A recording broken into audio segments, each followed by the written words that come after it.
Obviamente um viaja mais nós está para aqui adiante, trabalhador onde pós cantor hobby preocupar para diferentes situações, naturalmente a companhia arriba o mês, a direção que sabe que lo está bayendo, pero é assim que o trabalhador não sepa junto com o chapéu não que representa o trabalhador não tem diferentes reuniões bayendo semana largo,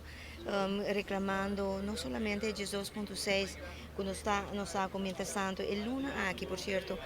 tem payroll de ayer, trabajador por fim a mira em reconhecimento of devolver back e 5% que está agora que está for dinang.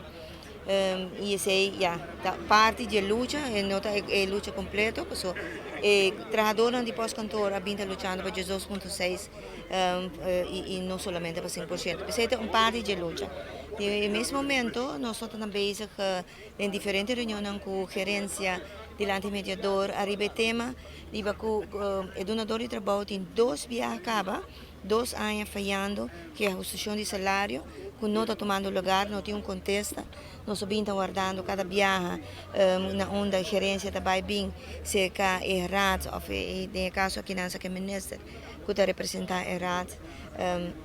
e representar a companhia aqui de Pueblo, e não tem um contexto definitivo. Isso aqui está assim, que é mal contento, queda vir mais grande, mientras tanto, o trabalhador e acaba abandonar o serviço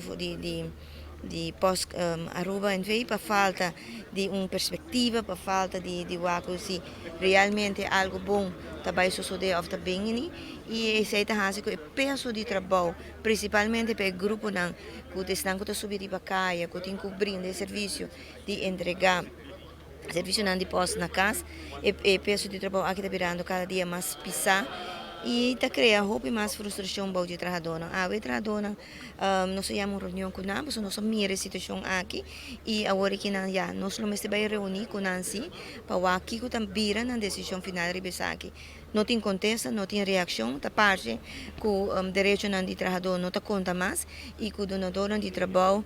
não tour está ganhando um mau exemplo que a sociedade desde 2020 caminha por mim com o salário de trabalhador ou que assim cumpre com condições de trabalho que está reglado em contrato coletivo e maneira bisa pero ora ta toca o trabalhador por cometer qualquer falha e ora sim de viagem tem medida na arriba mesa e essa é a maneira bisa que está cria mais